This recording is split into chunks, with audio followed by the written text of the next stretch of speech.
50 साल की बुजुर्ग उम्र की कर्मवती देवी अपने आंगन में झाड़ू लगा रही हैं। उसके दिल के अंदर अपने चारों बेटों की शादी की चिंता लगी हुई है। मेरे चारों बेटों की जोड़ी के जितने भी लड़के थे सबकी शादी और बाल बच्चे भी हो गए। मेरे ही बेटे कुंवारे हैं। पता नहीं ईश्वर कब मेरे आंगन का सोया भाग्य जगाएगा और कब मेरे अंगने में भी बहू आएगी। करमवती के पास रहने के लिए एक पुराना कच्चा मकान, जिसके अंदर एक मिट्टी का चूल्हा, 2-4 बर्तन और गुजारे के लिए एक पुराना सा पलंग लगा हुआ है। तभी पंडित जी आते हैं। पंडित जी, मेरे बेटे के विवाह के लिए कहीं बात बनी? क्या बताऊं बहन कि जितनी भी लड़की वालों को तुम्हारे बेटों की तस्वीर दिखाई है वो तो घर देखकर ही रिश्ते से पीछे हट जा रहे हैं। ये चिंता तो मुझे खाए जा रही है पंडित जी। जाने कब मेरे बेटे का घर बसेगा। इस गरीबी में मेरे घर में बहू आएगी कि नहीं? धीरज रखो कर्मावती बहन जी, ऊपर वाले ने हर किसी की जोड़ी बनाकर बंधन बनाकर भेजा है। अच्छा, मैं चलता हूँ। जैसे ही कोई अच्छा रिश्ता मिलेगा मैं आपको बताऊंगा। थोड़े ही दिनों में पंडित जी एक ही घर की 4 बहनों का रिश्ता बताते हैं। दोनों परिवार आपस में मिलजुल कर रिश्ता पक्का कर लेते हैं। अब कविता, उर्मिला, रेखा और चंदा चारों बहुएं बनकर ससुराल आती हैं। आंखों में खुशियों के आंसू भरे सास चारों का स्वागत करवाती हैं। जैसे ही चारों ससुराल के अंदर आकर केवल एक पलंग लगा देखती हैं तो बड़बड़ाने लगती हैं। हे भगवान जी, हाय, हम चारों को कैसा ससुराल मिला है। एक तो इतनी कम जगह और उसमें भी एक ही पलंग लगा है। ना कोई ढंग का फर्नीचर है और ना कोई सुख सुविधा। वही तो, इस एक पलंग पर हम चारों बहनों को कितनी जगह मिल पाएगी। सोना तो बड़ा मुश्किल हो जाएगा। बहुओं की बड़बड़ाहट सुनकर सास कर्मावती उन्हें समझाती है। बहुओं, अब ये तुम्हारा ससुराल है और तुम इस घर की लक्ष्मी हो। ये एक पलंग भी मुझको दहेज में मिला था। मेरे पिताजी ने खास सागौन की लकड़ी से सामने खड़ा होकर बढ़ई से बनवाया था। उस टाइम की लकड़ी थी, मजबूत होती थी, इसलिए पलंग आज भी चल रहा है।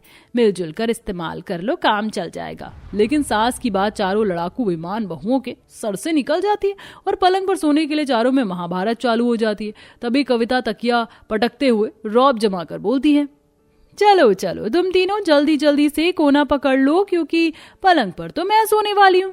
हा, तू बड़ी कहीं की प्राइम मिनिस्टर आ रही है जो पलंग पर अकेली फैल कर सोएगी। कविता की बच्ची, चुपचाप से सरक लो, मैं जमीन पर नहीं सोऊंगी। बहुत बढ़िया, मतलब तुम दोनों पलंग पर मस्ती मारोगी और हम दोनों किस खेत की मूली हैं। मुझे और चंदा को भी पलंग पर जगा दो। हाँ बिल्कुल। किसी तरह लड़ झगड़ कर चारों बहुएं पलंग पर कब्जा कर लेती हैं और फेविकोल के जैसे एक दूसरे से चिपक चिपक कर लेट जाती हैं। अरे ओ रेखा, मेरे अंदर घुसने का इरादा है क्या? हवा पास होने की भी जगह नहीं छोड़ी। दूर हो थोड़ा। नहीं होंगी, ज्यादा दिक्कत परेशानी है तो नीचे जाकर सो जाओ। पलंग की लड़ाई के चलते चारों बहू में भोर के 3-4 बज जाते हैं। इधर हल्ला गुल्ला से उनके पति और सास की नींद खुल जाती है। इसी तरह से सवेरा हो जाता है। चारों नहा धोकर खाना बनाती हैं। तभी दोपहर में पलंग के लिए चारों में फिर से चिकचिकबाजी शुरू हो जाती है। अरे ओ मोटी रेखा, चलो खिसको, मुझे भी थोड़ा लेटने दो, जगा दो। हाँ तो लेट जाओ, दूसरी तरफ मैं तो यहाँ से 1 इंच नहीं हिलूंगी। तभी हल्ला सुनकर सास आ जाती है और टाइट होकर बोलती है, अरे बहुओं, तुम चारों ने एक पलंग के लिए कल से घर को मच्छी बाजार बना रखा है। अरे इतनी बड़ी जमीन है, वहां बिछाकर एक आधी सो जाओ, थोड़ा दुख परेशानी समझो। सासू माँ, हम नई पीढ़ी की बहुएं हैं, हमें समझौता करना नहीं आता। मुझे तो पूरा पलंग ही चाहिए। इस तरह चारों बहुएं पलंग की डिमांड करती हैं। बेचारी सास थक कर बोलती है, मैंने सोचा था कि मेरी बहुएं मिलजुल कर रहेंगी। पलंग नहीं हो गया, जी का जंजाल हो गया। चारों बहुओं में पलंग की समस्या बनी हुई थी, मगर बेटों के पास इतने पैसे नहीं है कि नया पलंग लगवा दे। उनकी पत्नियां उन्हें कोसती रहती थी और एक दिन चिढ़कर अनिल कहता है, माँ, हम सब मिलकर जितनी मेहनत कर रहे हैं उससे भी घर का गुजारा मुश्किल से हो रहा है। इनके लिए नया पलंग कैसे लाएं? मैं जानती हूँ बेटा, लेकिन बहुएं मेरी बात मानने को तैयार ही नहीं है। ये पलंग ही इनके झगड़े की जड़ बन गया है। माँ, हर रोज ये झगड़े सुनकर मैं तो तंग आ चुका हूँ। कभी तो शांति हो इस घर में। अगर ये झगड़े ऐसे ही चलते रहे हमें कहीं और जाकर सोने के बारे में सोचना पड़ेगा। अब तो घर में रहना मुश्किल हो गया है। इनके झगड़े से तो अब सिर दर्द हो गया है। कब तक ये सब चलेगा माँ? सर्दियों की शुरुआत हो गई है और करमवती जो रोज जमीन पर सोती है ठंड की वजह से बीमार पड़ जाती है। उसकी हालत बिगड़ने लगती है, लेकिन बहुएं अपने झगड़े में व्यस्त हैं। बहुओं, मुझे बहुत ठंड लग रही है, शरीर में दर्द हो रहा है, क्या तुम लोग थोड़ा पलंग पर जगह दे सकती हो? माँ जी, जगह नहीं है, हम सबको आराम चाहिए। हाँ माँ जी, हमारे लिए पलंग की जगह कम पड़ रही है, आप तो जमीन पर ही सो जाइए। मेरी तबीयत खराब हो रही है बहुओं, थोड़ा तो समझो। माँ जी, आपको अब जमीन की आदत हो गई है, हम पलंग पर आराम से सोना चाहते हैं। ठंड तो सबको लग रही है माँ जी, और हमें भी आराम चाहिए, आप संभाल लो। कर्मवती की हालत और बिगड़ने लगती है। उसके बेटों को इस बात की चिंता होती है, लेकिन उनके पास कोई उपाय नहीं है। बहुएं अब भी अपने आराम के बारे में सोच रही हैं।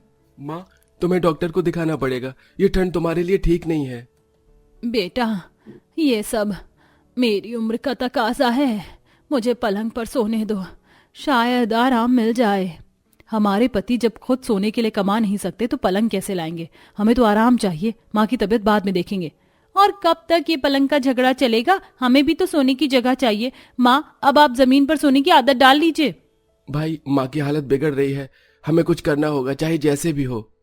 लेकिन पैसे नहीं है महेश, अगर कुछ इंतजाम कर सके तो माँ को पहले डॉक्टर को दिखाना होगा। कर्मवती की तबीयत अब और खराब हो गई है, जिससे बहुओं को अपनी गलतियों का एहसास होता है। वे अब अपने झगड़े को खत्म करने का सोचती हैं। हमने माँ जी के साथ गलत किया, पलंग के लिए इतना झगड़ा किया कि उनकी हालत खराब हो गई। हमें अब ये झगड़ा छोड़कर कुछ और सोचना होगा, माँ जी के लिए कुछ करना होगा। अब और नहीं, हमें खुद मेहनत करनी होगी और पैसे जोड़ने होंगे ताकि माँ जी के लिए एक नया पलंग लाया जा सके। सच में हमने अपनी जिद में माँ जी की सेहत का ख्याल ही नहीं रखा। अब समय आ गया है कि हम अपनी गलती सुधारें। अब हम चारों मिलकर काम करेंगे और पाई पाई जोड़ेंगे ताकि माँ जी के लिए नया पलंग खरीदा जा सके। चारों बहुएं अब मिलकर काम करती हैं, थोड़ा थोड़ा पैसा जोड़ने लगती हैं। धीरे धीरे वे पैसे इकट्ठा करती हैं और एक नया पलंग खरीदने का फैसला करती हैं। देखो, हमने मिलकर पैसे जमा कर लिए हैं, अब माँ जी के लिए नया पलंग ले सकते हैं। हाँ, अब हम अपनी गलतियों को सुधारेंगे और माँ जी को एक आरामदायक जगह देंगे। चलो अब बाजार चलकर पलंग खरीदते हैं, माँ जी को देखकर कितनी खुशी होगी। माँ जी ने हमें कभी कुछ नहीं कहा, लेकिन हम अपनी जिद में उनका ख्याल नहीं रख पाए। अब हम उनकी सारी तकलीफ दूर करेंगे। चारों बहुएं बाजार से नया पलंग लेकर आती हैं और कर्मवती को उस पर सुलाती है। बहुओं, तुमने मेरा दिल जीत लिया, तुमने जो किया वो मैं कभी नहीं भूलूंगी। इधर चारों बेटे भी अपनी माँ की हालत को देखकर और बहुओं के बदले रवैये को देखकर खुश हैं। वे भी अपनी कमाई से एक और नया पलंग घर में लाने का फैसला करते हैं। भाइयों, माँ की हालत देखकर मुझे अब ये समझ में आ गया है कि हमें भी कुछ करना चाहिए। हम भी एक नया पलंग लाते हैं ताकि सभी को आराम मिल सके। सही कह रहे हो, माँ को पहले ही तकलीफ हुई है, अब हमें कोई कमी नहीं रखनी चाहिए। तो ठीक है, हमने जो पैसे इकट्ठे किए हैं उसमें एक और पलंग लाते हैं। अब हमारे घर में पलंग की कमी नहीं रहेगी। चलो अभी जाकर खरीदते हैं, माँ और बहुओं को ये देखकर कितनी खुशी होगी।